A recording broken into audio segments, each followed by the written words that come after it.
Shalom, shalom, peuple de Dieu, shalom, femme de valeur. Nous vous bénissons au nom du Seigneur Jésus-Christ.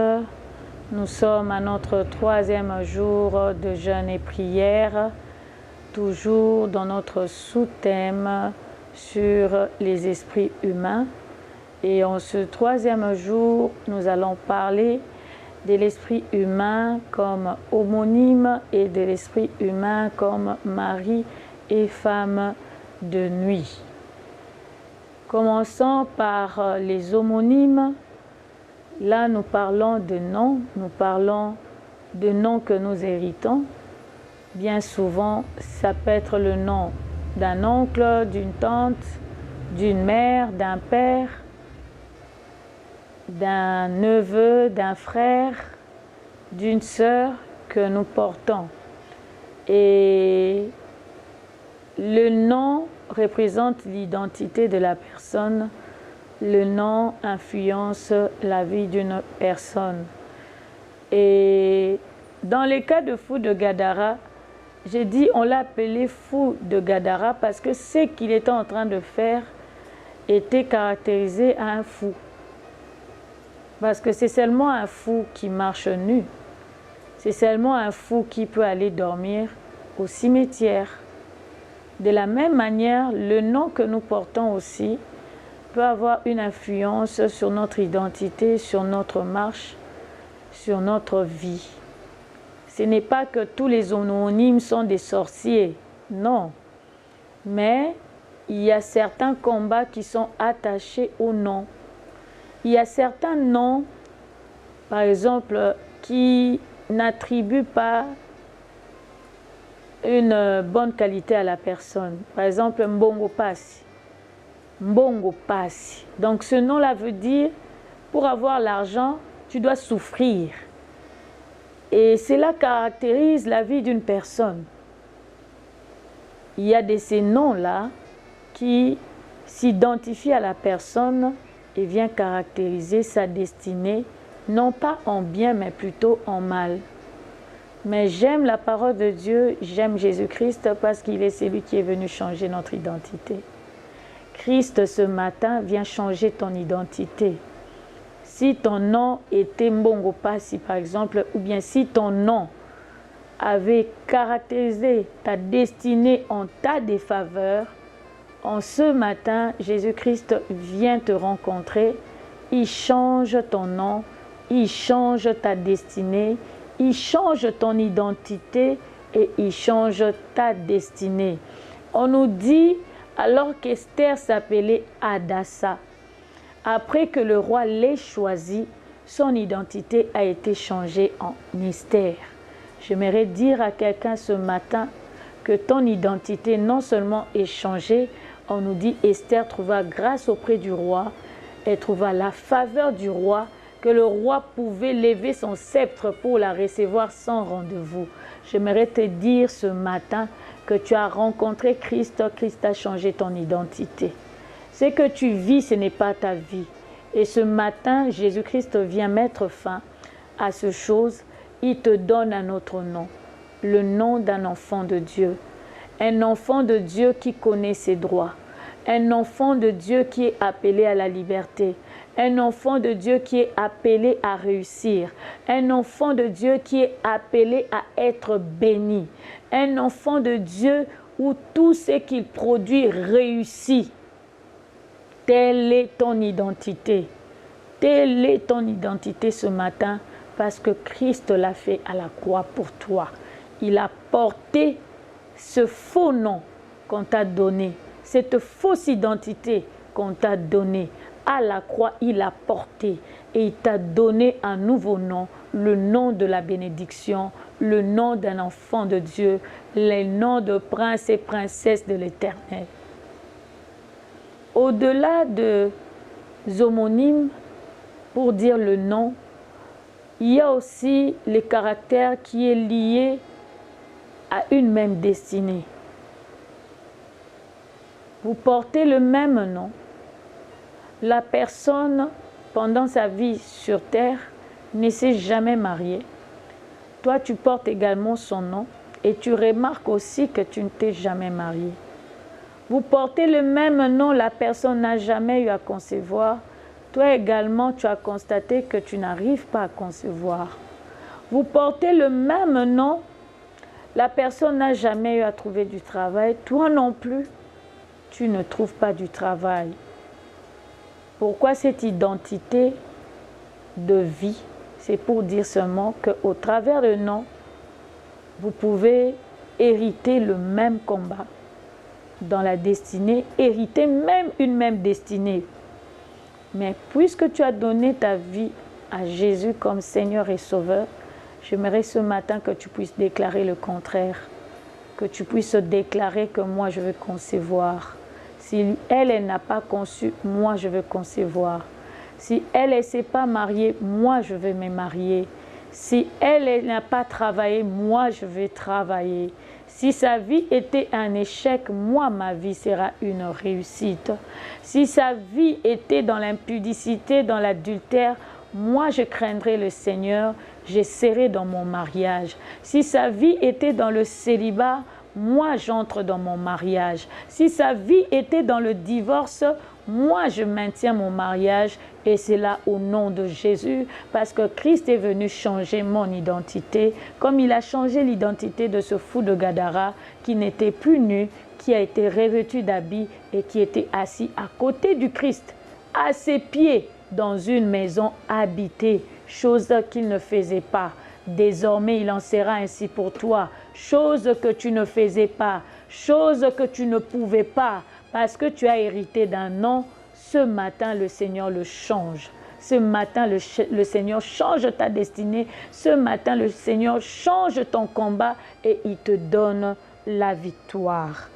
Il en est de même pour l'esprit humain qu'on appelle mari et femme de nuit. Mari et femme de nuit, nous avons l'histoire de Tobie, où il a trouvé une femme qui avait perdu 7 maris. Et à chaque nuit de noces, il y avait un démon qui apparaissait, qui tuait à chaque fois ces maris-là. Nous avons ça dans le livre de Tobie. Si vous voulez avoir des plus amples explications, vous pourrez toujours aller lire. Et cet esprit opérait ainsi à chaque fois. Et il se comporte comme un humain. Il se comporte comme un mari. Il se comporte comme une femme mariée, mais sur le plan spirituel. Et sur le plan spirituel, il opère comme si vous étiez dans une vie de mariage. Vous êtes soit sa femme, vous êtes soit son homme, vous êtes là, ensemble. Et généralement, cet esprit n'aime pas le mariage. Il cherche à maintenir les gens dans le célibat. Il apporte la sécheresse. Lorsque la personne cherche à se marier, il apporte la sécheresse financière pour que la personne ne puisse pas se marier. Et si la personne vit dans la cohabitation, il cherche à régulariser. Cet esprit va tout faire pour que financièrement, vous ne puissiez pas arriver à régulariser. Il apporte la stérilité. Comme il n'aime pas le mariage, il combat même la progéniture. Il crée la stérilité. Il crée le trouble. Il crée l'adultère pour pousser les gens au divorce. Le mari de nuit, femme de nuit, joue même dans l'intimité sexuelle. Il crée des frigidités, il crée des infections chroniques, il crée des maladies pour que les personnes ne puissent pas jouir ni consommer intimement leur mariage. L'esprit de mari de nuit et de femme de nuit tue parce qu'il est très jaloux. Il est capable de tuer la femme ou de tuer l'homme. Il est même capable de tuer les enfants parce qu'il n'aime pas le mariage. Et généralement, ces esprits de mari de nuit et de femme de nuit nous viennent par le lien de sang. Ils sont là parce qu'on est de la même famille et il y a une loi dans notre famille où les gens se marient entre eux, où l'endogamie est tolérée. Le mari de nuit, femme de nuit existe toujours par le lien de sang aussi, où dans la famille, la polygamie et la polyandrie est tolérée. Ce sont là les différentes portes d'entrée par lesquelles ils entrent au travers de liens de sang, au travers de liens de famille pour pouvoir demeurer. Au-delà de cela, il y a également les ex-partenaires, si je peux le dire, les ex-partenaires avec qui vous êtes sortis en son temps, qui peut-être spirituellement n'étaient pas des hommes corrects, soit occultistes, soit féticheurs, soit sorciers. Et il y a aussi des partenaires qui inconsciemment ne le savent, mais ils sont utilisés spirituellement, qui eux aussi peuvent avoir accès sur le plan spirituel dans ce sens de mari et femme de nuit. Pourquoi? Parce que dans cette relation-là, avec les ex-partenaires, ce n'étaient pas des relations qui étaient en conformité avec la loi de l'Éternel. En d'autres termes, c'était des relations établies et faites dans le péché. Et tout péché est une porte d'entrée pour l'ennemi. C'est pour cela l'ennemi trouve accès dans ce sens-là pour demeurer comme mari et femme de nuit. Il s'est créé un cadre où il y a une maison que vous habitez, où il y a des enfants que vous concevez dans le monde de ténèbres. Et j'aimerais dire à quelqu'un que toutes ces choses se passent, vous êtes dans l'inconscience, vous ne le savez pas, à moins que Christ lui-même vienne vous le révéler par un songe ou vous le révéler au travers d'un serviteur ou une servante de Dieu. Mais en ce matin, ce que j'ai aimé, le fou de Gadara était inconscient. Il ne savait rien de tout ce qu'il faisait. On les liait des chaînes, des fers, il les brisait, de tout ce qu'il était en train de faire là. Il ne savait pas. Mais Christ a constaté. J'aimerais dire à une femme ce matin que Christ a constaté ton cas. Et il a vu que tu es victime de ces choses. C'est pour cela qu'il vient à ton rencontre. Il vient et il dit, qu'il soit 3, qu'il soit 10, qu'il soit 15, peu importe le nombre de maris de nuit et de femmes de nuit qui ont emprise sur ta vie, aujourd'hui, ce matin, Christ vient le faire sortir. Aujourd'hui, ce matin, Christ vient le faire sortir comme il a fait sortir la légion qui est allée dans le pourceau. Il vient les faire sortir et les renvoie dans les lieux arides. Il vient le faire sortir et les envoie hors de ton intimité conjugale au nom de Jésus. Aujourd'hui, c'est la liberté. Aujourd'hui, c'est la délivrance. C'est la délivrance de ton intimité avec ton mari.